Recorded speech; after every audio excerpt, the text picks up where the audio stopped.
श्री कृष्णा श्री कृष्णा श्री कृष्णा श्री कृष्णा। गुरुर्ब्रह्मा गुरुर्विष्णुः गुरुर्देवो महेश्वरः गुरुः साक्षात् परं ब्रह्म तस्मै श्री गुरवे नमः। तस्मै श्री गुरवे नमः। हरि ओम तत्सत। पंचदशी इनकी नमो 10வது அத்தியாயம் நாடக தீப பிரகரணத்தினை படிக்க தொடங்க போறோம். இந்த நாடக தீப பிரகரணம் அத்தியாயம் ரொம்ப சின்னது, 26 ஸ்லோகங்களோட கூடியிருக்கு. இதில் நாடகம் அப்படின்னு சொன்னால் the lamb of the theatre அப்படின்னு இங்கிலீஷில் சொல்லலாம். ஒரு டான்ஸ் ட்ராமா போடுற ஒரு ஸ்டேஜுக்கு மேலே ஒரு லைட் இருக்குன்னு வச்சுக்கோங்க. அந்த லைட் எப்படி சாட்சி பாவத்தோட அது லைட் பார்ட்டிசிபேட் பண்ணல, அங்கே நடக்கிற எதிலையும்னாலும் எஃபெக்டும் ஆகலை. அந்த மாதிரி இந்த 14வது 9வது அத்தியாயத்தில் படித்து தெரிஞ்சுக்கிட்ட அந்த நிர்குண பிரம்ம உபாசனை மூலமாக தெரிஞ்சிக்க வேண்டிய சாட்சி என்னோட ஸ்வரூபம். நான் எதுக்கும் எஃபெக்ட் ஆகாமல் எதிலையும் பார்ட்டிசிபேட் பண்ணாமல் இருக்கிற அந்த தீபம் போல் நான் சாட்சியாக இருக்கேன் అనేది சொல்கிறதுக்காக அந்த உதாரணம் அந்த விஷயத்தினை எக்ஸ்பிளைன் பண்ண போகிறாரு. சுவாமி வித்யாரண்யா பேசின இப்படிப்பட்ட 9 அத்தியாயங்கள் அதே டீச்சிங் பூர்ணமாக இருக்குது. அந்த 9வது அத்தியாயம் கடைசி ஸ்லோகம் பார்த்தோம்னா லாஸ்ட் பட் 157 அத்திர பிரம்ம சமஷ்ணுதே. தேகாபிமானம் ஒரு வாட்டி நெகேட் பண்ணியாச்சுன்னா நேச்சுரல்லி ஜீவாபிமானம் கூட நெகேட் பண்ணப்படுறதா. அப்போது அவன் அந்த இப்போ வரைக்கும் நானும் ஜனன மரணமுலத்தோ கூடியிருக்கிற ஜீவனு மனுஷன் அனிசிக்கிற மர்த்தியா அமிர்தோ பவதி அப்படின்னு சொல்லப்பட்டது. ஸோ அதே பூர்ணமாக இருக்குது அந்த டீச்சிங். ஆனால் அது அந்த வேதாந்த சாஸ்திர போதனம் விசாரணத்துக்கு அனே ஒரு பெயிண்டிங்க்கு இன்னொரு கொஞ்சம் கலரிங் நைஸ் ஸ்ட்ரோக்ஸ் கொடுத்தா இன்னும் அழகாக இருக்குமா, அந்த மாதிரி இந்த அத்தியாயத்தினை ஆரம்பிக்கிறார். சாட்சியாக இருக்கிறதுன்னு அர்த்தம் என்ன? ஸ்லோகங்கள் ஆரம்பிக்கிறதுக்கு முன்னாடி கொஞ்சம் இன்ட்ரடக்ஷன் கொடுத்துட்ருக்கேன். திரிபுட்டி எதி கூட எஃபெக்ட் ஆகாமல் இருக்கிறத சாட்சி. இந்த திரிபுட்டி అనేది 3 திரிபுட்டி என்ன? அப்போது த எக்ஸ்பீரியன்சர், எக்ஸ்பீரியன்ஸ்டு, எக்ஸ்பீரியன்சிங். ஆனால் அந்த திரிபுட்டி 3த்துக்கு தனியாக சாட்சியாகவே நிற்கிறது. அப்படின்னா இந்த திரிபுட்டின் இன்னொரு விதமாக எடுத்துக்கிட்டு 3 அவஸ்தைகளை நமக்கு அனுபவம் ஏற்படுறதா. 3 அவஸ்தைகளும் பிரகாசிக்க செய்கிறது நான் தான். அப்போது அந்த 3 அவஸ்தைகளுக்குள்ளே காணப்படுற அநேக முக்கியமாக கனவுலோ நினைவுலோ தெரிகிற எல்லாத்தையும் பிரகாசிக்க செய்கிறது நானே தான். பாஹ்ய பிரபஞ்சம் இல்லாமல் கனவுலோ காணப்படுற பிராதிபாசிக சத்தியத்தினையும் பிரகாசிக்க செய்கிறது நான் தான். நினைவுலோ தெரிகிற வியாபகாரிக சத்தியத்தினையும் பிரகாசிக்க செய்கிறது நானே தான். அந்த தூக்கத்தில் பிராதிபாஷிக சத்தியமும் இல்லை, வியாபகாரிக சத்தியமும் இல்லை. ஆனால் அந்த ஒன்றும் இல்லாத நிலை, நிம்மதியான ஆனந்தமான நிலையினை பிரகாசிக்க செய்கிறதையும் நானே தான். அப்போது எனக்கு உள்ள இந்த 3 அவஸ்தைகள் போகிறதை தவிர ஓகே அது எல்லாமே க்ஷேத்ரஜ்ஞம் சாபி மாம் வித்தி சர்வக்ஷேத்ரேஷு பாரதான்னு சொல்லும்போது నేను எல்லா க்ஷேத்திரஜ்ஞனா எல்லாத்துக்கும் உள்ளேயும் இருக்கே, ஆனால் அது எதுவுமே எனக்குள்ளே இல்லை. இந்த மாதிரி ஸ்டேட்மெண்ட் பகவத்கீதையில் 2-3 இடத்துல பகவான் பண்ணியிருக்காரு. எல்லாமே எனக்குள்ளே இருக்கு, ஆனால் நான் எதுலேயுமே இல்லை. இல்லை, எல்லாமே எனக்குள்ளே தான் இருக்கு, நான் எதிலும் இல்லை. எல்லாமே எனக்குள்ளே இல்லை, உண்மையாக நான் தவிர எதுவுமே இல்லை. என்ன புரிஞ்சுக்கணும்னா, இருக்கிறது ஒரே சாட்சி, ஒரே சைத்தன்யம், பிரம்மம் தான், அது நான் தான். ஆனால் அது மேலே அத்தியாரோபம் செய்யப்படுறதே பல உபாதிகள் மூலமாக. அதனால தான் அந்த அத்தியாரோபத்தினி முதல்ல இந்த அத்தியாயத்தில் கூட நம்ம பார்க்க போகிறோம். அப்புறம் அபவாதம், அது நீக்கப்படணும். அத்தியாரோபம், அபவாதம், இதே தான் பிரக்ரிய சாஸ்திரம் உபயோகப்படுத்துறது. ஸோ திரிபுட்டி எதுவுமே கூட எஃபெக்ட் ஆகாமல் இருக்கிறது சாட்சி. திரிபுட்டி என்ன? பிரமாதா, பிரமாணம் ஆர் பிரமேயம். நான் இது 3 எதுவுமே ஆகலை. நான் பிரமாத்தாவும் ஆகலை, நான் பிரமேயமும் ஆகலை, நான் பிரமாணமும் ஆகலை. அந்த பிரமாதா, பிரமாணம், பிரமேயம் అనేది மனசினால் உருவாக்கப்படுற 3 விஷயங்கள். ஆனால் 3 இல்லைனாலும் நான் இருக்கேன். அப்படின்னா திரிபுட்டி இல்லாமல் கூட நான் இருக்கேன். இது இன்னொரு விதமாக சொல்லும் போது கர்த்தா, கரணம், கர்மா, இந்த 3 இல்லாமல் கூட நான் இருக்கேன். அந்த 3 இருக்கே, எங்கே இருக்கே? வியாபகாரிக சத்தியத்தில் இருக்கே. அதுன்னு பிரகாசிக்க செய்கிறது நான் தான். ஸோ இப்போது சாட்சி தீபம், நாடக தீபம் அப்படின்னு சொல்லிட்டு திரிபுட்டி நீ பிரகாசிக்க செய்கிற நிர்விகார சாட்சி நானும். திரிபுட்டி பிரகாசக நிர்விகார சாட்சி. இந்த சாட்சி நானு பிரம்மம், தேச கால அதீதம். இதெல்லாம் ஃபண்டமெண்டல்ஸ். அதை பல இடத்துலோ உபனிஷத்து வேறு சத்சங்கத்தில் எல்லாம் சொன்னது தான். எல்லாம் ரிகலெக்ட் பண்ணிக்கிட்டு இப்போ இங்கே வித்யாரண்ய சுவாமி எப்படி தொடங்குறாருன்னதுக்கு நமக்கு இது ஒரு ஃபவுண்டேஷனாக இருக்கும். பிரம்மம் தேச கால அதீதம்னு சொல்லும்போது ஞாபகம் வருதே, நாராயணியத்திலோ பட்டாத்திரி, நாராயண பட்டாத்திரி முதல் ஸ்லோகத்திலேயே சாந்திரானந்தாவபோதாத்மகம் அனுபிதம் மனுபமிதம் காலதேசாவதிभ्याம் நிர்முக்தம் நித்யமுக்தம் நிகமசதசஹஸ்ரேண நிர்பாஸ்யமானம். அதில் முக்கியமான பதம் என்ன? தேச காலதேச அவதிभ्याம், தேச காலங்களுக்கு அதீதமாக இருக்கிற ஆனந்தஸ்வரூப போதஸ்வரூபமான ஓ குருவாயூரப்பனே என்றார். அதனால் இந்த அத்தியாயம் நமக்கு நல்ல புரிஞ்சிச்சன்னா நம்முடைய முழு வாழ்க்கையே ஒரு நாடக தீபமாக ஆகும்.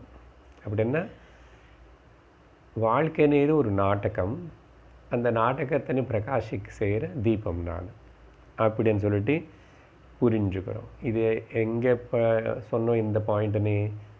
வேதாந்த கேப்சூல்ஸ்ன்னு ஒரு 5 பேசியிருக்கோம் பகவத்கீதை சமயத்தில். அதில் 5வது கேப்சூல் என்னன்னா, நானும் சாட்சி தான். இந்த நாடகம் மொத்தம் என்னுடைய ப்ரெசன்ஸில் நடக்கிறது தவிர அந்த நாடகம் நடந்தாலும் நடக்கலேன்னாலும் நானாக தான் இருக்கேன் அப்படின்னு ஞாபகம் வச்சுக்கிறதுக்கு பேர் ஞானம், முக்தி. மறந்து போகிறதுக்கு பேர் சம்சாரம். சரி, இப்போது முதல் ஸ்லோகத்தை படிக்கிறோம். இந்த விஷயம் மனசில் வச்சுக்கிட்டு, பரமாத்மாத்வயானந்த பூர்ண பூர்வம் ஸ்வமாயய ஸ்வயமேவ ஜகத்பூத்வா பிராவிஷஜ்ஜீவரூபதஹ. இந்த ஸ்லோகம் சும்மா நார்மல் சாதாரண அர்த்தத்தின்னு சொல்லிட்டு ரொம்ப ஏதோ சிம்பிளாக இருக்கிற மாதிரி காணப்படும். ஆனால் ஒரு பதத்தினை அவர் உபயோகப்படுத்திட்டு இவ்வளோ சிந்தசைஸ் பண்ணி இங்கே சொல்கிறாரே, இங்கேருந்து ஆரம்பிச்சுப்போ வர 5 ஸ்லோகங்களுக்குள்ள வித்யாரண்ய சுவாமி இந்த அத்தியாயத்துடைய அந்த சப்ஜெக்ட் மேட்டர் டாபிக்னு இன்ட்ரடியூஸ் பண்ணுறார். முதல்ல என்னென்ன அந்த 5 விஷயங்களை இன்ட்ரடியூஸ் பண்ணுறாருன்னா, ஒன்று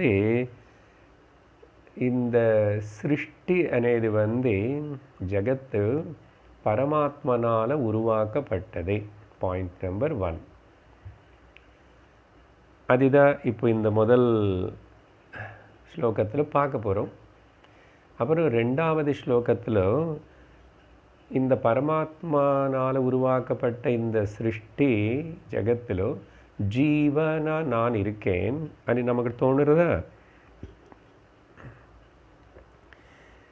இந்த ஜீவன்னா யாரு? ஓகே, இந்த சிருஷ்டிக்கு உள்ளே இருக்கிற அந்த ஜீவ. ஸோ மொத்தம் சிருஷ்டி நடந்தது. அப்புறம் அந்த மொத்த சிருஷ்டியில் ஜீவ சிருஷ்டியும் இருக்கு. Who is in the whole சிருஷ்டி ஜீவா, அதை பற்றியும் சொல்ல போகிறார். அடுத்த 3வது ஸ்லோகத்தில் 3வது விஷயம் சம்சாரம். இப்போ இந்த ஜீவனுக்கு சம்சாரம்னு எது இருக்கு? சம்சாரம்னு என்ன? துக்கம். சம்சாரம்னா துக்கம். துக்கம் இல்லைன்னா இது சம்சாரம் சமுத்திரம்னு சொல்ல வேண்டியதில்லை. இது ஜீவனால் எக்ஸ்பீரியன்ஸ் ஆகப்படுறதோ, ஜனன மரண இந்த சைக்கிள், இது எல்லாமே சம்சாரம். அப்புறம் இதை பற்றி விசாரணை பண்ணுறான். எல்லோரும் பண்ணுறதில்லை, நம்ம பண்ணுறோம். Panchadasi students, Vedantic students. So 4வது ஸ்லோகத்தில் 4வது விஷயம் அந்த விசாரம் பற்றி. இது ஒன்றுக்கு ஒன்று அப்படியே கனெக்ஷன் வரும், படிக்கும்போது உங்களுக்கு புரியும். அப்படின்னா விசாரணை பண்ண வேண்டிய என்கொயரியோடைய நெசசிட்டி என்ன అనేది சொல்ல போகிறார். The need of the enquiry. நிஜமாக சம்சாரம் అనేది இருக்கா? நிஜமாக நானும் ஜீவனா? எனக்கு பந்தம் இருக்கா? அப்புறம் சரி பந்தம் இருக்கேன்னு நினச்சிட்டு இருக்கான்னா, நினைக்கிற அந்த பந்தம் பொய்யான பந்தம் தானே. அப்படிப்பட்ட ஒரு பாண்டேஜ் அது நான் அதிலிருந்து விடுவிச்சுக்கணும். விடுவிச்சுக்கிறது என்ன? பாண்டேஜ் எனக்கு இல்லைன்னு தெரிஞ்சுக்க போகிறோம் ஞானத்தினால. சரியா? அதனால் பந்த விமுக்தி. ஸோ 5 விஷயங்கள் பரமாத்மா சிருஷ்டி பண்ணார். பரமாத்மா பண்ண சிருஷ்டியில் ஜீவன் అని ஒருத்தன் இருக்கா. அந்த ஜீவனுக்கு சம்சாரம் అనేది இருக்கு. அந்த சம்சாரம் అనేది பந்தமா அப்படி అని எனக்கு ஏன் இந்த சம்சாரம் అని விசாரணை பண்ணுறது. விசாரணை பண்ணி பந்தம் இல்லை, எனக்கு சம்சாரம் இல்லைன்னு முக்தின்னு அடைகிறது. சரியா? இந்த 5 விஷயங்கள் தான் இந்த வர 5 ஸ்லோகங்களுக்குள்ளே பேச போகிறார். இது என்ன ரொம்ப புதுசாக ஒன்றும் இல்லையே, நிறைய வாட்டி கேட்டது மாதிரி தான் நினச்சக்கூடாது. கேளுங்கோ, மறுபடியும் கேளுங்கோ. ஆனால் வித்தியாசமாக கொஞ்சம் விஷயம் நமக்கு இன்றைக்கி தெரிய போகிறது.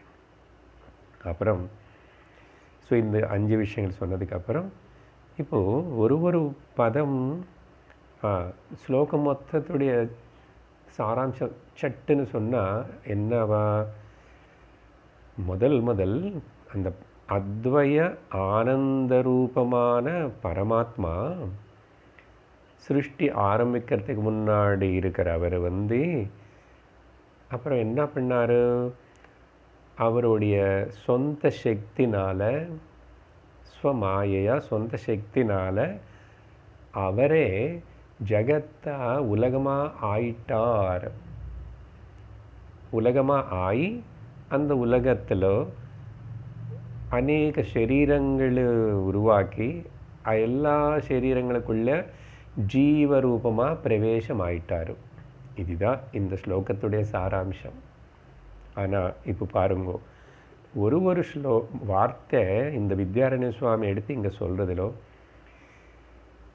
சில சந்தேகங்கள் வரும். பிகினர்ஸாக இருக்கிறவங்களுக்கோ புரியாதவங்களுக்கோ. அது மட்டும் இல்லை, ஒரு வார்த்தை ஒரு உபனிஷத்து ஸ்ருதியுடைய பலம், ஸ்ருதியுடைய சப்போர்ட் வச்சு தான் அந்த வார்த்தை உபயோகப்படுத்தப்பட்டதுன்னு இப்போ நம்ம பார்க்க போகிறோம். சரியா? உங்கள் இங்கிலீஷ் புஸ்தகம் வேறு இதோட காமெண்டேட்டர்ஸ் எழுதும்போது கீழே நிறைய உபனிஷத்தினுடைய ரெஃபரன்ஸ் கொடுக்கப்பட்டிருக்கு. சாந்தோக்கியம், பிருகதாரண்யகம், தைத்திரியம் அப்படி இல்லை. ஸோ அதனால் ஒரு வார்த்தை பார்க்கும்போதும் முதல் பரமாத்மா, பரம் ஆத்மா, பரமாத்மா, அத்வய பரமாத்மா. இந்த பரமாத்மா ஏகமேவா, ஓகே, ஏகமேவா அத்விதீயம். அதனால் இன்னொரு பரமாத்மா யாருமே அவருக்கு ஈடாவோ போட்டியாவோ யாருமே இல்லை. அப்படிப்பட்ட பரமாத்மா இந்த உலகத்தனை உலகமாக அவர் ஆயிட்டார்ன்னு சொல்ல போகிறாரா. இப்போது இந்த பரமாத்மானே வார்த்தை நம்ம பார்க்கணும். யார் பரமாத்மா? அந்த உலகத்தனை படித்தவர், உலகமாக மாறினார் அவரே. அப்புறம் இல்லை சிருஷ்டி பண்ணார்ன்னாரு. ஆனால் வேதாந்தத்தில் நம்ம சிருஷ்டி பண்ணாரனேதுக்கு பதிலாக ஜகத்தினி சிருஷ்டி பண்ணாரனே சொல்கிறதுக்கு பதிலாக ஜகத்தா அவரே ஆயிட்டாரனேது தான் வேதாந்தத்துடைய முக்கியமான கருத்து. இந்த விஷயம் சொல்லும்போது அந்த பரமாத்மா ரெண்டு வகையான விஷயங்கள் வேணும். ஒன்று உருவாக்குறதுன்னா என்னது? ஒன்று நிமித்த காரணம், இன்னொன்று உபாதான காரணம். சரியா? ரெண்டு தெரியுமே நமக்கு பல வாட்டி கேட்டோம். Material cause and the intelligence cause. இதுக்கு என்ன பிரமாணம்? பரமாத்மாவே தான் மெட்டீரியல் காசு அண்டு எஃபிஷியன்ட் காசுன்னா எல்லாத்துக்கும் பிரமாணம் வேணும். இது பரமாத்மனால தான் பண்ண முடியும். அத்வைத பரமாத்மனால தான் ஓகே, அத்வய.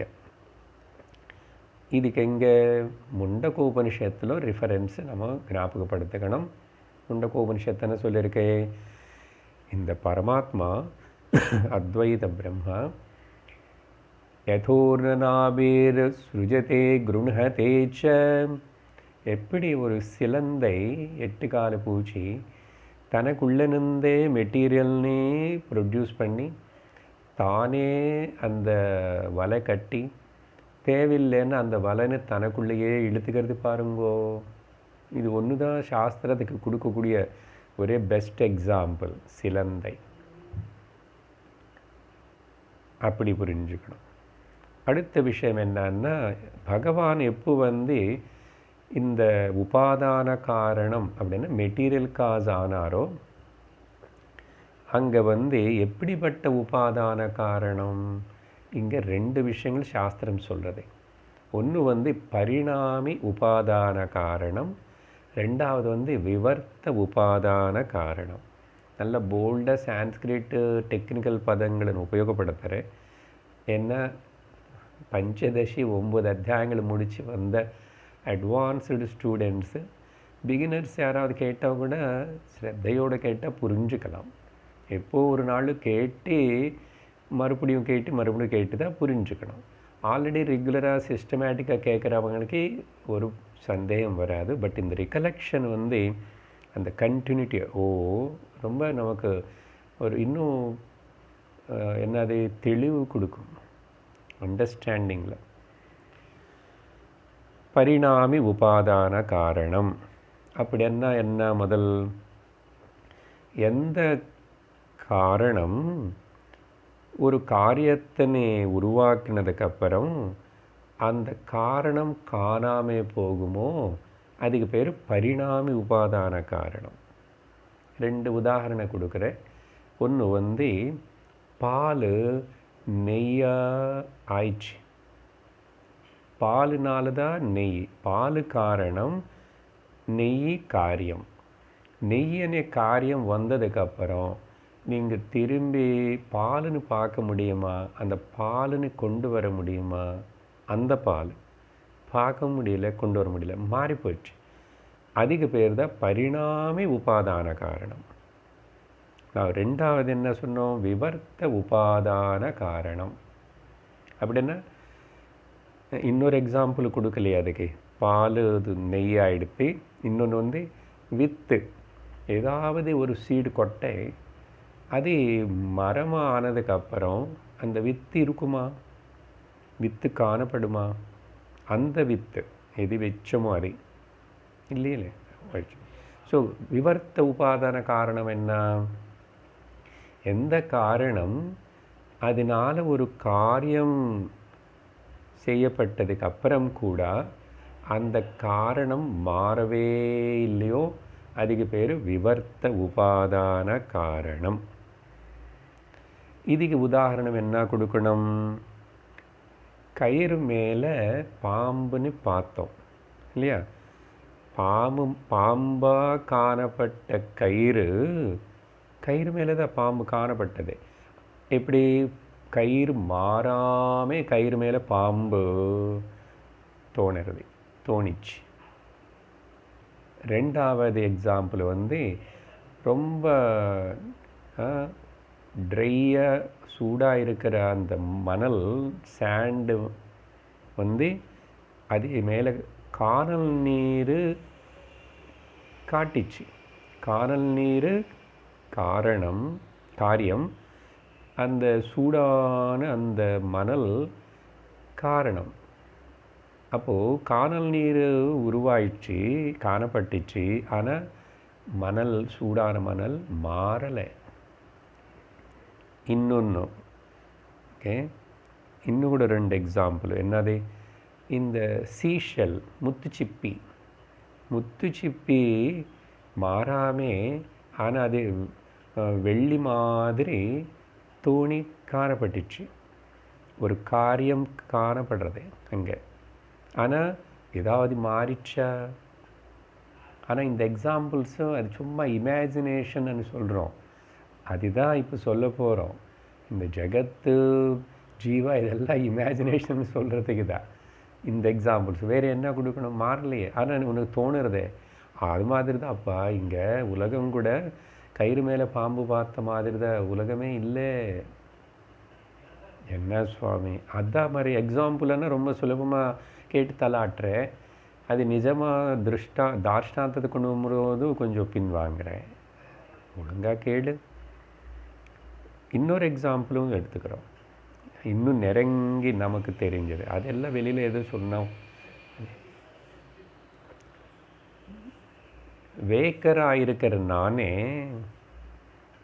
ட்ரீமராக ஆயிட்டேன். ஆனால் ட்ரீமர் ஆயினதுனால நான் வேக்கர் எங்கேயுமே போகல, திரும்பி வேக்கராக வந்துட்டேன். நல்லா கேட்கணும். வேக்கராக இருக்கிறவனு தான் நானும் மாறாமல், ஆனால் ட்ரீமராக ஆயிட்டேன். ட்ரீமெல்லாம் பார்த்தேன். ஆனால் அதனால் வேக்கரு காணாமல் போயிடுச்சோ? விவர்த்த காரணம். இது நல்லா கொஞ்சம் சிந்திக்கலாம் இல்லை இந்த உதாரணம்? சரியா? ஆனால் இன்னும் 2-3 உதாரணம் சொல்கிறோம். இப்போ பிரம்மம் பற்றி பேசுகிறோம், பரமாத்மா பற்றி. பரமாத்மா விவர்த்த உபாதான காரணம். அதுக்கு தான் இந்த டாபிக். அவர் மாறாமல் அப்புறம் உலகமாக மாறிட்டார். உலகமான மாதிரி காணப்பட்டார். மாதிரின்னு சொல்லணும். இந்த சாதாரண அனுபவத்தில் இருக்கிற ஒரு 2-3 உதாரணம் சொல்கிறேன். அதில் அது கேட்டால் என்ன பதில் சொல்லுவீங்க? ஒன்று தங்கம் நகை ஆகிறதுக்கு அது பரிணாமி உபாதான காரணமா இல்லை விவர்த்த உபாதான காரணமா? நாம் எப்பவுமே அப்படி சிந்திக்கல. தங்கம் உதாரணம் பல வாட்டி சொன்னால் கூட தங்கமே தான் ஆபரணமாக இருக்குன்னா கூட. அப்புறம் என்ன பதில் இன்னொரு எக்ஸாம்பிள் சொல்கிறேன். மரம் பல அந்த ஃபர்னிச்சராக ஆகிறது. மரம் கட்ட ஃபர்னிச்சர் அనే காரியத்துக்கு அது காரணம். இங்கே என்ன ஆயிடுச்சு? மரம் பரிணாமி உபாத காரணமாக மாறிட்ட உபாத காரணமாக இருக்கா இல்லை மாறாமல் இருக்கிற விவர்த்த காரணமாக இருக்கா? இங்கேயும் சந்தேகம்தான். ஓகே, இது இந்த ரெண்டு ஸ்டாண்ட் பாயிண்ட். கோல்டு தங்கம் ஸ்டாண்ட் பாயிண்டில் பார்த்தா இது வந்து ரெண்டுமே இதில் இருக்குன்னு சொல்லணும். ஆன்சர் அதுதான். இது ரெண்டும் எடுத்துக்கலாம். ரெண்டு கட்டவனன்னு சொல்கிற மாதிரி எல்லா இடத்துலும் அது இருக்குமே. அப்புறம் தங்கம் திருஷ்டிலோ பார்த்தா தங்கம் அதோடைய கோல்டுனஸ்ன்னு தங்க தன்மைன்னு வந்து அது எழுந்து போகிறது இல்லை. அப்போது விவர்த்த காரணமானே எடுத்துக்கலாம். we can call it as a விவர்த்த காரணம். ஆனால் கோல்டுடைய ஷேப்பு திருஷ்டிலோ பார்த்தா நம்முடைய அட்டென்ஷன் ஷேப்பு மேலே இருந்தால் பரிணாமி காரணம். ஏன் கோல்டு அந்த கோல்டு அப்படி இல்லையே, மாறிச்சே ஷேப்பு பார்த்தா. ஆனால் எசன்ஸ் பார்த்தா விவர்த்த காரணம், ஷேப்ஸ் எல்லாம் பார்த்தா அது வந்து பரிணாமி காரணம். சரியா? இந்த இப்போ நான் பேசுகிற இந்த விஷயம் முக்கியமாக இந்த உதாரணங்கள் சாந்தோக்கியோபனிஷத்தில் 6வது அத்தியாயத்தில் இந்த 3 உதாரணங்கள் பற்றி அங்கே பேசப்படுறது. சரியா? இது இன்னொரு உதாரணம் சொல்லலையே. இது மண்ணு குடத்துக்கு உபாதான பரிணாம உபாதான காரணமாக விவர்த்த உபாதான காரணமாக, இந்த பாயிண்ட்டு நம்ம இதுக்கு முன்னாடி எப்பவுமே குடம் காட்டும் முதல்ல இது பேசலை, அங்கே வேறே எல்லாம் பேசிகிட்ருக்கோம். அதனால் இப்போ இந்த சந்தர்ப்பத்தில் பாருங்கள், இந்த 3 உதாரணம் அந்த சாந்தோக்கிய உபனிஷத்தில் சொல்லப்படுறது. இந்த 3 உதாரண விஷயங்களை பார்த்திங்கன்னா ரெண்டுமே இருக்கிற மாதிரி தோணும். மண், தங்கம், மரம். ஷேப் வைஸ் பார்த்தா பரிணாமம், எசன்ஸ் வைஸ் பார்த்தா விவர்த்தம். சரி, இப்போது எதுக்காக இது நான் விவரிச்சிருக்கேன்? பரமாத்மா, அத்வய பரமாத்மா என்ன கன்க்ளூட் பண்ணிட்டோம்? பரமாத்மா இந்த ஜகத்து ஆகிறதுக்கு உருவாக்குறதுக்கு சொல்லுங்க, அவரே நிமித்த காரணம், உபாதான காரணம். அது ஒன்று பாயிண்ட் ஒத்துக்கணும். இது சாஸ்திரம் சொல்கிறது, இதுதான் சத்தியம். ரெண்டாவது வந்து அவர் எப்படிப்பட்ட உபாதான காரணம்னா, அவர் மாறி போய் அவர் காணாமல் போய் உலகத்தின் உருவாக்கலை. அப்படி ஆயிடுச்சுன்னா அப்புறம் பரமாத்மா கொலாப்ஸ்டு ஆகிடும். அடுத்த நாள் பேப்பரில் பெரிய ஹெட்டிங், அந்த ஆபிச்சுரி காலமோ இல்லைன்னா ஹெட்டிங்கில் பரமாத்மா மறந்துட்டார் அப்படின்னு வரும். ஆனால் அப்படி எங்கேயுமே இல்லையே, நம்ம அப்படி நினைக்கிறது இல்லையே. அப்படி இருந்த மறுபடியும் சிருஷ்டியானி, அந்த அவதாரமன், இந்த அவதாரமன், எந்த ஆங்கிளில் பார்த்தா கூட அவர் ஒன்றுமே ஆகாமல் உலகத்தனை செய்கிறார். ஆனால் அவர் தான் உபாதான காரணம். எப்படி பண்ணார், என்ன இந்த மேஜிக்கு, எந்த சக்தினால், எங்கே படித்தார் அவர், என்ன உபயோகப்படுத்தி இப்படிப்பட்ட விவர்த்த காரணமாக இருந்து அவர் ஜகத்தாவாக ஆகிறார், காணப்படுறாருன்னு சொன்னால் அதுக்கு அடுத்த வார்த்தை ஸ்வமாயையா. நான் ஸ்லோகத்தில் இருக்கிற ஒரு பதத்தினை விவரிச்சிட்ருக்கேன். ஸ்வமாயையா அப்படின்னா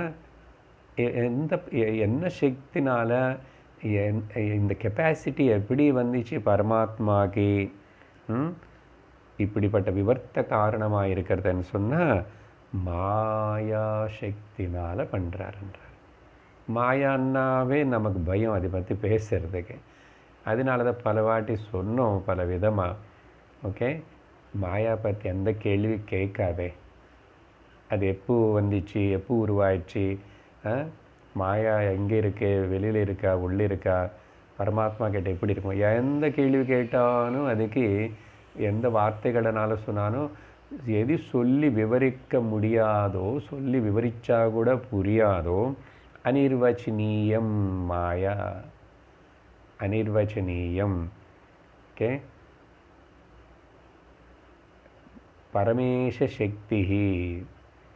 ஆனால் அதோடைய எப்படி புரிஞ்சுக்கணும்? அநாதி மாயா பரமேஷ சக்தி, அது எப்படி புரிஞ்சுக்கணும்? விவேக சூடாமணியில் அது வந்து காரியானுமேயா சுதியைவ கம்ய, அதோடைய காரியத்தை நீ பார்த்துட்டு இது மாயான்னு புரிஞ்சுக்கணும். அது அப்படிதான் சுதியைவ, சுதி அது நல்லா பார்த்து விசாரித்து இது மாயான்னு புரியும். அப்படி தவிர எஃபெக்ட்னு பார்த்து தவிர மாயான்னு தனியாக ரிசர்ச் பண்ணி அதை நீ ப்ரூவ் பண்ணி தீசிஸ் எழுத முடியாது. எப்படி ஏன்னா காணல் நீர்னு நீ ப்ரூவ் பண்ணி தீசிஸ் எழுதுவியா? வானவில்லை பற்றி ப்ரூவ் பண்ணி தீசிஸ் எழுதுவியா? இதே எக்ஸாம்பிள் தான், பல வாட்டி சொல்லணும். ஸோ இப்போது மாயனை பற்றி எந்த கேள்வியும் கேட்காது. ஆனால் 4-5 பாயிண்ட்ஸை சொல்கிறோம். இங்கே ஒரு கேள்வி வரும். இப்போது சரி, நிறைய கேள்வி கேட்கல சார், ஒன்று மட்டும் சொல்லுங்க. என்னது, இந்த மாயா வந்து பிரம்மனு கூடவே எக்ஸிஸ்டா? மாயா ஆல்சோ எக்ஸிஸ்ட் வித் த பிரம்மன்? மாயான்னு உபயோகப்படுத்துகிறீங்க இல்லையா அவருடைய சக்தனை. ஓகே, அனாதியா பிரம்மன் கூட மாய கூட சேர்ந்து எப்பவுமே அவர்கிட்ட இருக்கா? இருக்கே அப்படின்னு சொன்னால் என்னாகும்? ஓ, மாயா ஒன்றும் பிரம்மன் ஒன்றும் துவைதம் வரும். ஓகே, அப்போ பிரம்மன் வந்து துவைத்தமா அத்வைத்தமா? அத்வைத்தம்னு சொல்லும் போது ஒன்று தான் இருக்கணும். நீங்கள் எதுக்கு திரும்பி மாயா பற்றி பேசணும்? பேசிட்டிங்கன்னா துவைத்தம் வந்துச்சு அப்படின்னு ஒரு திரும்பி கன்ஃபியூஷன். இங்கே எப்படி சொன்னாலும்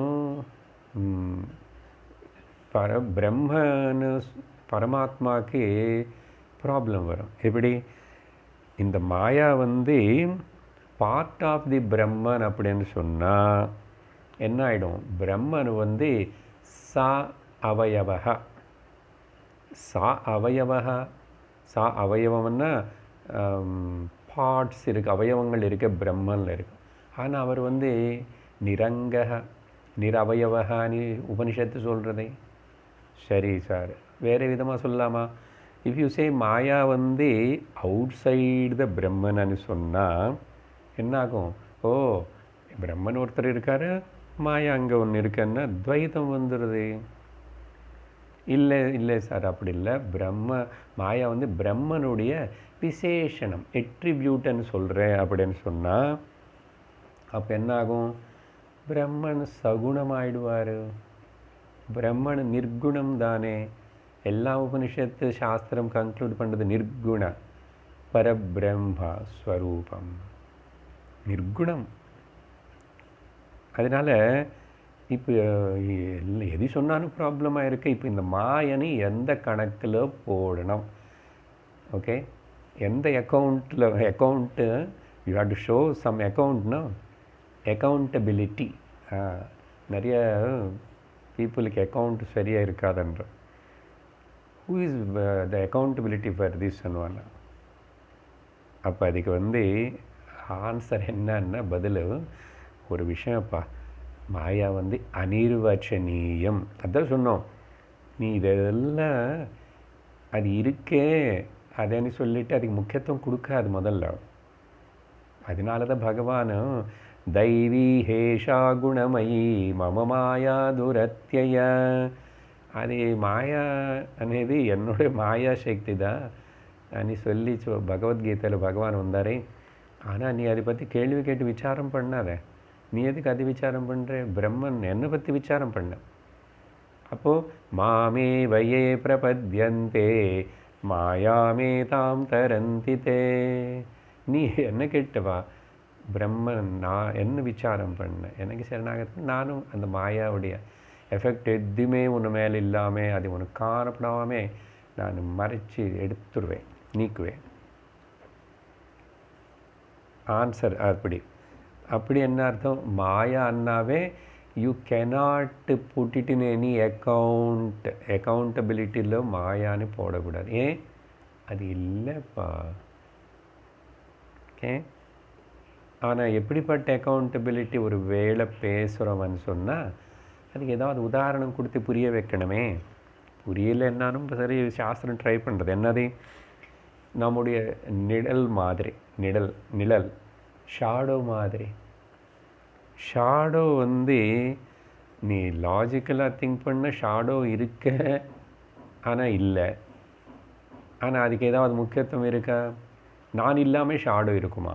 ஸோ இந்த மாயா கூட அப்படி தான் இல்லை. இன்னொரு நல்ல உதாரணம் நமக்கு தெரிஞ்சது தான், எப்போ பேசுகிறதா, கண்ணாடியில் பார்க்குற பிரதிபிம்பம்.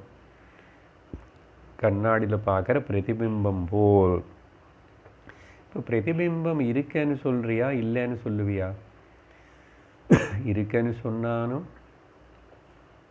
அது இருக்க, ஆனால் இல்லை. இருக்க இல்லை. ஏன் இன்னும் அப்போ ஏன் சார் இப்படியெல்லாம் சொல்லி கன்ஃபியூஸ் பண்ணுறீங்க? வேறு ஏதாவது சொல்லுங்கன்னா, இருக்கேன்னா it is just a lower order of reality. எத்தனை வாட்டி கண்ணாடியில் நம்முடைய முக பிரதிபிம்பத்தை பார்க்குறோம். இப்போ கண்ணாடி உடஞ்சி போனாவோ, பிரதிபிம்பம் காணாமல் போனாவோ, நானும் கண்ணாடி கிட்டேருந்து தூரமாக போனாவோ எனக்கு ஏதாவது ஆகுமா?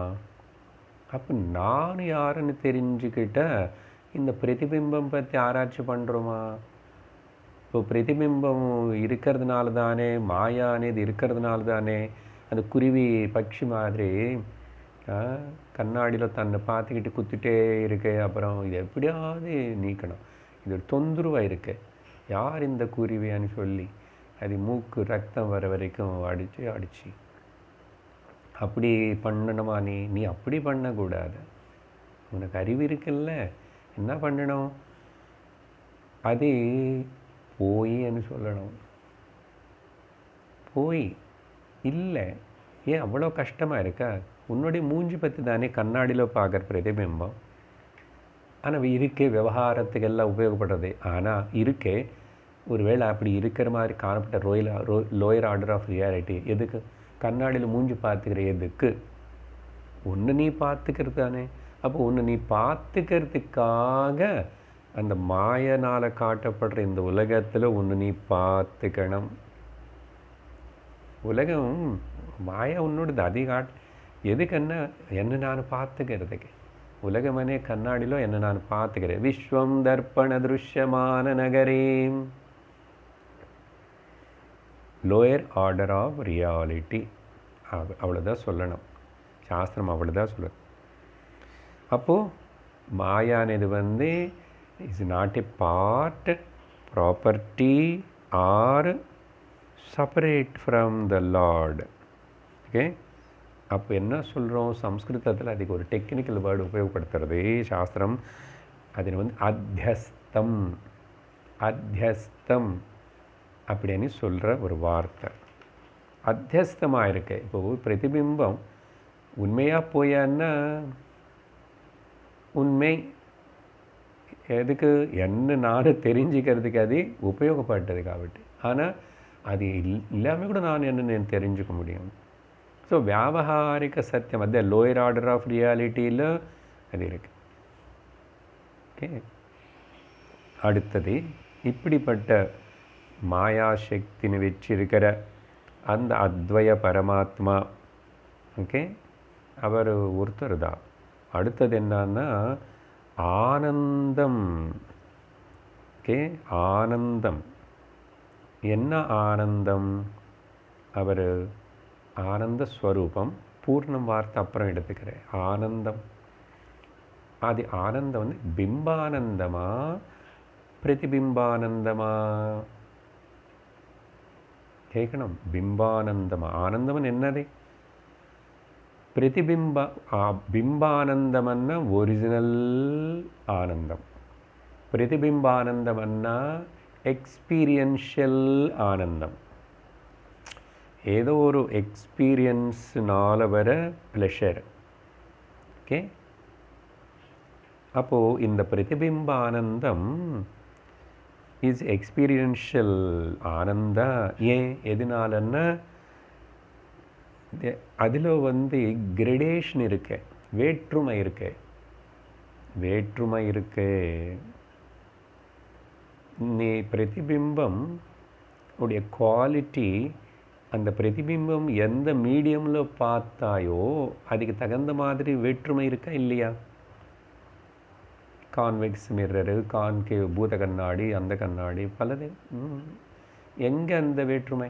அதே மாதிரி தான் இந்த பிரதிபிம்ப ஆனந்தம், அதில் தாரதமியங்கள் இருக்கே, ஓகே, ஃப்ளக்சுவேஷன் இருக்கே, வரும் போகும். பிரதிபிம்பானந்தம் வரும் போகும், ஃப்ளக்சுவேஷன்ஸ் இருக்குது. அப்புறம் அது அதோடைய குவாலிட்டி இந்த மீடியம் மேலே ஆதாரப்பட்டிருக்கு. பிரதிபிம்பம் எதிலோ காணப்படுறதோ. அப்போது என்ன அந்த சொல்லுவோம் சம்ஸ்கிருதத்தில் பிரிய, மோத, பிரமோத, இந்த தாரதமியம் இருக்குல்ல. இதுக்கு பல எக்ஸாம்பிள் சொன்னோம். ரோடு மேலே நின்று விண்டோ ஷாப்பிங் அந்த கண்ணாடியில் சாரின்னு பார்த்தோம், பிரியம் ஏற்பட்டுச்சு. அப்புறம் அது வாங்கினவனு வீட்டுக்கு போய் சொல்லி பணம் கலெக்ட் பண்ணிக்கிட்டு வாங்க போகிறேன்னு ஏடிஎம் அந்த டெபிட் கார்டு கொண்டு வரும்போது மோதம் வந்துச்சு. அது வாங்கி நான் கட்டினதுக்கப்புறம் பிரமோதம் வந்துச்சு. கிரடேஷன் இருக்கா இல்லையா? அப்புறம் அந்த ஷாரி ஏதாவது ஆயிடுச்சுன்னு வச்சுக்கோங்க, கிடிஞ்சு போச்சுன்னு வச்சுக்கோங்க, தொலைஞ்சு போச்சுன்னு வச்சுக்கோங்க, திரும்பி ஆனந்தத்தில் கிரடேஷன் இருக்குது. ஆனால் சப்போ இந்த பிரதிபிம்ப ஆனந்தம் எங்கே இருக்கே? பிரதிபிம்பானந்தம் அது எங்கே மனசனே ஒரு மீடியம் இருக்கின்றனதோ அந்த மனசனே மீடியத்தில் தான் இந்த பிரிய, மோத, பிரமோத ஏற்படும். எங்கெங்கெல்லாம் பல வஸ்துகள் இருக்கின்றனதோ அங்கெங்கெல்லாம் அந்த பிரிய, மோத, பிரமோத கிரடேஷனோடு இருக்கும். மனசுக்குள்ளே ஒரு வஸ்துவொக்க விருத்தி ஏற்பட்டா, அதனால மனசில் அந்த வஸ்து பற்றி விருத்தி, தென் அது மேலே இதெல்லாம் பிரதிபிம்ப ஆனந்தம். ஆனால் இங்கே சொல்கிறது பூர்ண ஆனந்தமன்றா. அப்போது இந்த பிரதிபிம்ப ஆனந்தத்துக்கு காரணம் கண்டிப்பாக பிம்பம், அந்த பிம்பம்.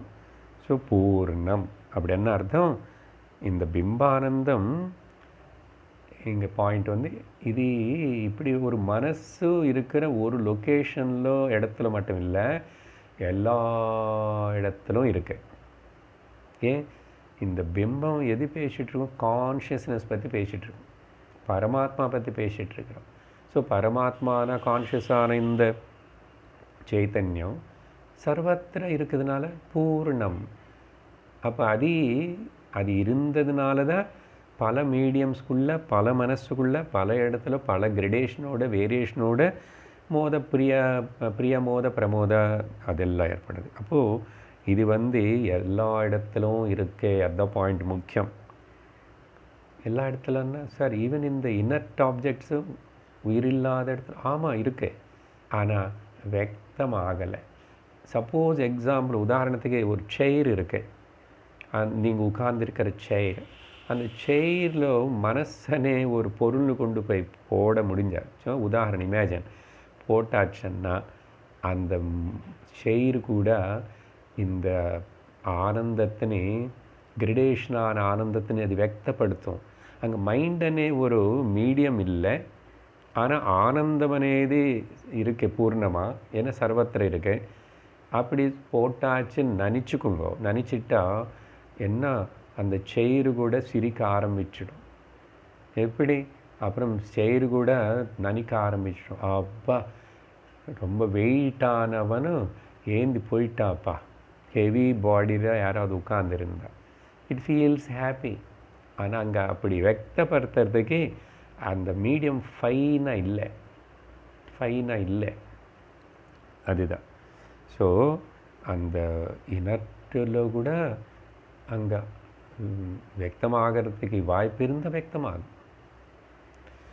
ஸோ அப்படிப்பட்ட இந்த ஆனந்த ஸ்வரூபமான அத்வயமான பரமாத்மா என்ன பண்ணார்? ஸ்வயமேவ ஜகத் பூத்வா, அவரே ஸ்வயமாக, இந்த வார்த்தை முக்கியம், பூத்வா, அவரே ஸ்வயமாக ஜகத்தா ஆயிட்டார். ஸோ பரமாத்மா அவருக்கு அவரே தானாகவே ஜெகத்தா மாறினார். ஆனால் எப்படி மாறினார்? முதல்ல சொன்னோம், அவர் இல்லாமல் ஆய் மாறலை, மாறின மாதிரி தோற்றம். விவர்த்த சீமிங்லி டிரான்ஸ்ஃபார்ம்டு தவிர உண்மையாக அவர் ஒன்றும் டிரான்ஸ்ஃபார்ம் ஆகலை. புரியுறதா? அதனால் துவைத்தமான இந்த ஜகத்து, மனசு, பிரபஞ்சம், பாடின்னு பார்த்து நம்ம ரொம்ப ரொம்ப ரொம்ப அதில் உளுந்து போயிட்டோம், அதில் எங்கோ முழுங்கி போயிட்டோம். அதனால் டிரான்ஸ்ஃபர்மேட்டிவ் ஃபார்ம் டிரான்ஸ்ஃபார்ம் அவலை, நாட் டிரான்ஸ்ஃபார்மேட்டிவ் பட் என்ன டிரான்ஸ்ஃபிகரேட்டிவ். இங்கிலீஷில் சொல்லணும்னா இந்த பரிணாமி இந்திய சம்ஸ்கிருதமே சுலபமாக இருக்குது. பரிணாமி உபாதான காரணம்னா டிரான்ஸ்ஃபர்மேட்டிவ். ஆனால் விவர்த்த காரணம்னா டிரான்ஸ்ஃபிகரேட்டிவ், மாறின மாதிரி, ஆன மாதிரி. அப்புறம் இந்த ஸ்வ வேர்டு ரொம்ப முக்கியம் இந்த இதில். ஸ்வயமேவ ஸ்வன்னா இட் இண்டிகேட்ஸ் என்னது? மாயக்கு ஸ்வயம் சத்தா இல்லை. அதுக்கு ஸ்வமாயான்னு சொன்னால் கூட ஓகே.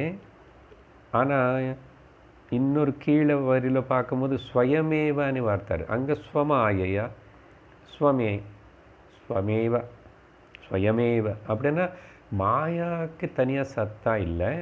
ஆனால் மாயன் இவர் உபயோகப்படுத்திட்டு அப்படி ஜஸ்ட் ஒரு காட்சி காட்டு அந்த மாதிரி ஆயிட்டார். சரியா? அப்புறம் பூர்வம் அనే வார்த்தை. பூர்வம்னா சிருஷ்டி பிராரம்பத்துக்கு முன்னாடி. ஓகே. இப்போ இது எல்லாத்துக்கும் நான் உபனிஷத்தில் இருக்கிற கொட்டேஷனும் கொடுக்கணும், நான் கூடவே சொல்லியிருக்கணும். சரி, கடைசியில் சொல்கிறேன். சிருஷ்டி பூர்வம்னா என்னன்னு எங்கே சொல்லியிருக்கேன் அதையும் பார்க்க. கடைசியில் ஜீவஸ்வரூபதா பிராவிஷத்து, கடைசியில் பிரதிபிம்ப ஜீவ అని எது சொல்கிறோமோ, பிரதிபிம்பம் என்ன சொல்கிறோமோ, சிதாபாசம் ரூபத்தில் எல்லா சரீரங்களுக்குள்ள, எல்லா எந்தெந்த உபாதிகளுக்குள்ள அது வியக்தமாகறதுக்கு அங்கே வாய்ப்பு இருக்கோ அதில் அதிலும் பிரதிபிம்ப ரூபமாக, சிதாபாச ரூபமாக பிரவேசமாயிட்டார். புரிஞ்சுதா? இதுதான் பகவான் சிருஷ்டி ஜெகத். இப்போ ஈஸ்வரா, இப்போ ஜீவ வந்தாச்சு. ஈஸ்வரன் பரமாத்மா இருந்தார், மாயசக்தினால் ஜெகத்தின் உருவாக்கிட்டார். ஆனால் அவர் எதுவுமே ஆகலை, மாறலை. அந்த ஜெகத்தனே இதில் உபாதிகள்னால, மனசனே புத்தி உபாதியில் அவர் ரிஃப்ளெக்ட் ஆகி ஜீவனா பிரவேசம் ஆயிட்டார். ஜீவஸ்வரூபதா அப்படின்னா அந்த ஜீவனம் தான். அங்கே ஜீவானது ஏதோ ஸ்பெஷலாக அப்படின்னு ஜீவனம் எக்ஸ்பிரஷன் ரூபத்தில். இப்போது இந்த ஸ்லோகத்தில் சொன்ன இந்த வார்த்தைகளுக்கு எல்லாத்துக்கு ஆதாரம் உபனிஷத்துகளில் இருக்குன்னு சொன்னோமா. ஒன்று ஒன்றா பார்த்தா இந்த பூர்வம் அப்படின்னு சொல்கிறோமா, அப்புறம் அத்வயம் அనే வார்த்தைகள் இருக்கா. இது எல்லாத்தையும் சாந்தோக்கிய உபனிஷத்தில் 6வது அத்தியாயத்தில் சதேவ சௌமிய இதமக்ர ஆசீத் அக்ர. ஓகே. அக்ரன்னா பூர்வம், பிகினிங், முதல் அப்படின்னு அர்த்தம். ஓகே. பிகினிங்கன்னா அது ஃபஸ்ட்டாக என்ன இது. அப்போது அந்த பிகினிங்கு முன்னாடி என்ன இருக்கு? இப்போ ஒன்று பிகினிங் ஆகணும்னா அது கேட்காத. ஏன்னா இந்த பிகினிங்கனே சொல்கிறது ஜஸ்ட் ஃபிகரேட்டிவ். லைக் அகெயின் இது சைக்கிள். இந்த சிருஷ்டி சைக்கிள்னு சொல்லும்போது இதில் பிகினிங்கு எண்டிங் ஒன்றும் கிடையாது. என்ன இருக்கு? ஏகமேவா அத்வயம், ஏகமேவா த்விதீயம், நேஹநானாஸ்தி கிஞ்சன. ஏகமான அந்த அத்வயமான பிரம்மன் சைத்தன்யம் மட்டும்தான் இருக்குது. ஆயிடுச்சா சாந்தோக்கிய உபனிஷத்து. அப்புறம் ஆனந்தமனே வார்த்தைக்கு பிருஹதாரண்யகோபனிஷத்திலும் விஜ்ஞானம் ஆனந்தம் பிரம்மா அப்படின்னு இதெல்லாம் உபனிஷத்தில் இருக்கிறத இவர் ஒரே ஸ்லோகத்தில். என்ன வித்யாரண்ய சுவாமிக்கு எப்படி இந்த ஐடியாஸ் எல்லாம் வந்துச்சு அப்படின்னு நமக்கு சந்தேகம் வரக்கூடாது இல்லையா? இவ்வளோ விஷயம் தெரிஞ்ச ஏதோ மேலோட்டமாக இல்லை இந்த ஸ்லோகம். அதே மாதிரி தைத்திரிய உபனிஷத்து பிருகுவல்லிలో கூட பார்த்தோம். ஆனந்தோ பிரம்மே திவ்யஜானாத் ஆனந்தாத்தேவ கல்விமானி பூதானி ஜாயந்தே. அடுத்தது இந்த பூர்ணமனே வார்த்தை அதையும் பிருகதாரண்யக உபனிஷத்தில் தான் 5வது அத்தியாயத்தில் நம்ம எது சாந்தி மந்திரமாக சொல்கிறோமோ அங்கே அத்தியாயத்திலேயே ஓம் பூர்ணமதா பூர்ணமிதம் பூர்ணாத் பூர்ணமுதச்சதை అనేది அங்கே விவரிக்கப்பட்டது. அப்புறம் மாய ஸ்வமாயை அనే வார்த்தை இருக்கா, இது எங்கே ஸ்வேதாஸ்வர உபனிஷத்தில் மாயாந்து பிரகிருதிம் வித்தி மாயினந்து மகேஸ்வரம். இந்த பிரகிருதி అనేది மாயான்னு தெரிஞ்சுக்கோ. அந்த மாய யார் சக்தியில் இருக்கிறோ அந்த மாயினம் மகேஸ்வர பரமேஸ்வரான்னு தெரிஞ்சுக்கணும். அப்புறம் பூத்வா அనే வார்த்தை இதுக்கு எங்கே பிரமாணம் இருக்குன்னா பரமாத்மா பிக்கேம் சிருஷ்டி அவர் தனியாக பண்ணல, அவரே உலகமாக ஆயிட்டார். இதுக்கு தைத்திரிய உபனிஷத்தில் திரும்பி அங்கே பார்த்தோம். சோ காமயத பகுஷ்யாம் பிரஜா ஏதி சததபோ தப்யத சதபஸ்தப்த்வா அப்படின்னு சொல்லிட்டு வரும்போதும் எதிதம் கிஞ்ச அப்படி சொல்லி சச்சத்யச்சாபவத் நிருக்தம் ச நிலையனம் ச அப்படின்னு சொல்லி கடைசியில் எங்கே முடிக்கிறது அந்த பர்டிகுலர் போர்ஷன்னா ததாத்மானம் ஸ்வயமகுரத், அவரே ஸ்வயமாக ஆத்மாவா ஜீவாத்மாவாவும் அப்படி பிரகடனமாகிறார் అనేది భూత్వా. ప్రావిశ్యత్ అనే వార్త కూడా இதுக்கு நம்ம சேர்த்துக்கலாம். ప్రావిశ్యత్ అనేది యాక్చువల్గా ప్రవేశ శృతి, ఎంట్రీ వితౌట్ ఎంట్రీ அப்படின்னு ஒரு பதத்துக்கு இவ்வளோ ஆழமான அர்த்தத்தோடு இந்த முதல் ஸ்லோகம் ஆரம்பிக்கிறாரு. இப்போது 2வது ஸ்லோகம் படிக்கிறோம். இப்போது ஜீவன் உருவாயிட்டார், அதனால் இப்போ சம்சாரம் வரும். ஆனால் இந்த ஒரு கேள்வி கூட வரும். முதல்ல படிச்சுடுறோம். விஷ்ணுவாத்யுத்தம தேஹேஷு பிரவிஷ்டோ தேவதாபவத் மர்த்யாத்யதமதேஷு ஸ்திதோ பஜதி மர்த்தேவதாம். என்னன்னா இங்கே ஒரு கேள்வி. அப்போது ஒரே பரமாத்மா தானே உலகமாயிட்டாரோ ஜீவனாயிட்டாருன்னு சொல்லும்போது ஏன் இங்கே இத்தனை வேற்றுமை? எல்லா ஜீவர்கள் ஒரு மாதிரி இல்லையே, எல்லா மனிதர்கள் ஒரு மாதிரி இல்லையே. ஐயையோ எவ்வளோ நாவலிட்டி, வெரைட்டி, ஸோ மச் பியூட்டி, இத்தனை எப்படி, ஏன் இந்த டிஃபரன்சஸ் அப்படின்னு சந்தேகம் வந்தால் சூக்ஷ்ம சரீரங்கள் பார்த்தோம்னா இந்த ஜீவர்கள் అనేది அனந்தமாக இருக்கு. இன்ஃபினிட் நம்பர் ஆஃப் சூக்ஷ்ம சரீரங்கள். எப்படி ஸ்தூல பூதங்களிலிருந்து ஸ்தூல தேகங்கள் உருவாக்கப்பட்டது, சூக்ஷ்ம பூதங்களிலிருந்து சூக்ஷ்ம தேகங்கள் உருவாக்கப்பட்டது. அப்போது இத்தனை சூக்ஷ்ம சரீரங்கள் ஒரே மாதிரி இல்லை, அதில் பல கிரடேஷன் இருக்கு பாரு. அதனால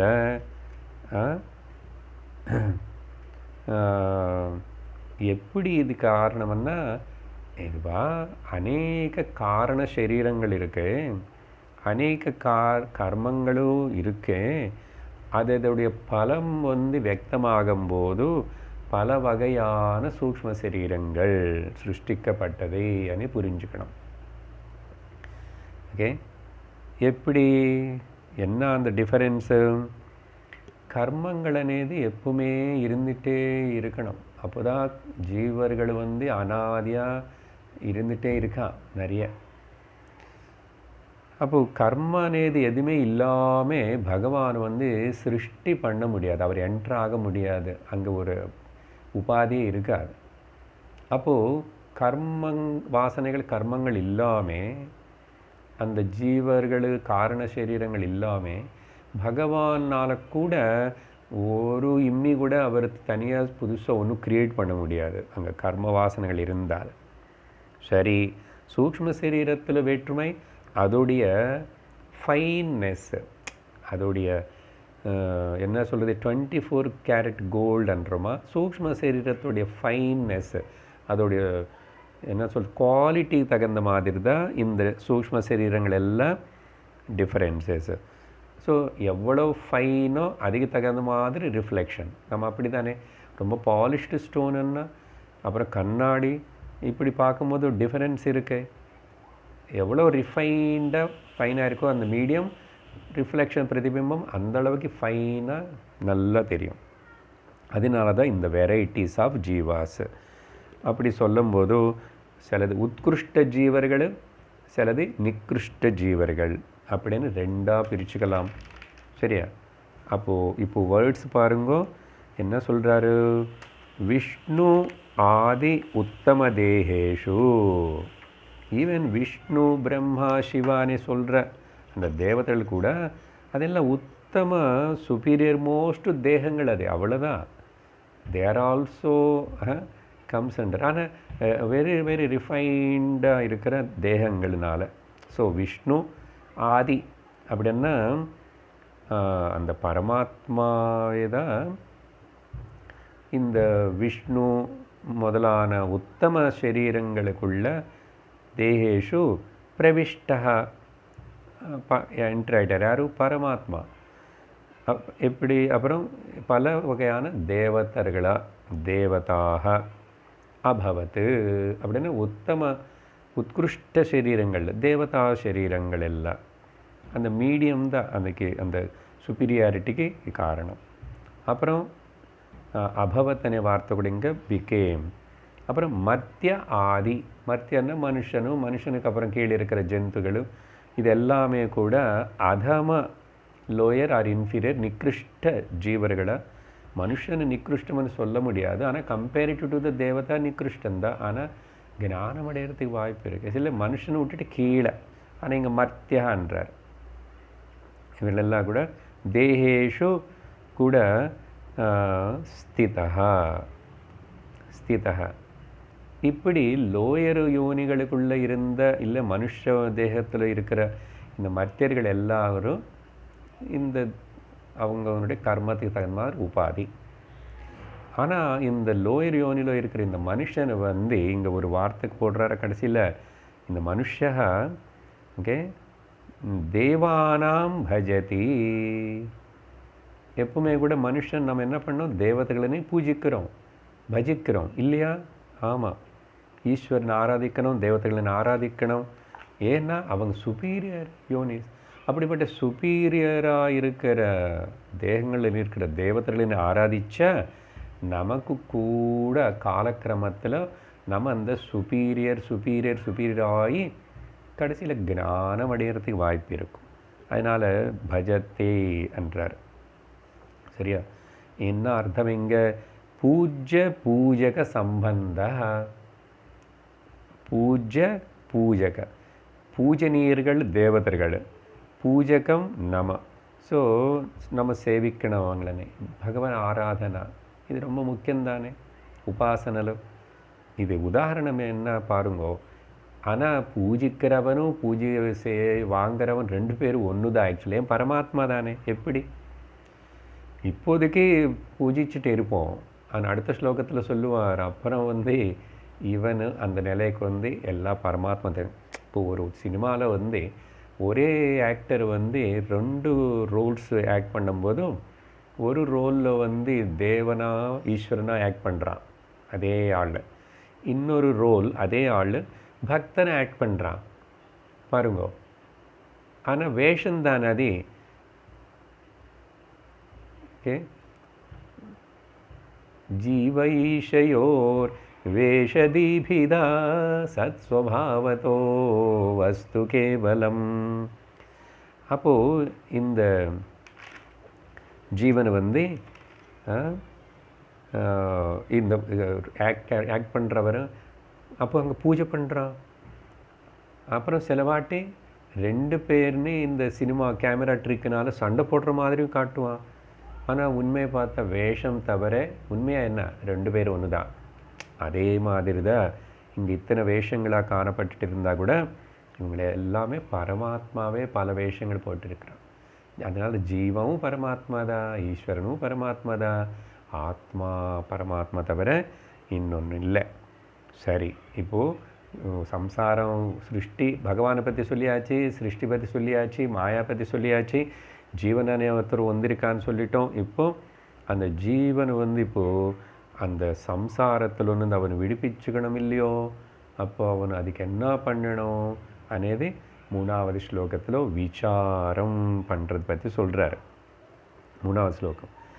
அநேக ஜன்ம பஜனாத் ஸ்வவிசாரம் சிகீர்ஷதி விசாரேண வினஷ்டாயாம் மாயாயாம் சிஷ்யதே ஸ்வயம்.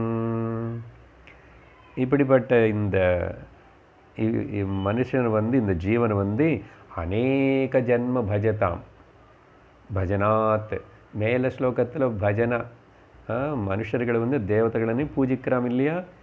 ஸோ மனுஷ தேவானாம் பஜதி, தேவதாம் பஜதி.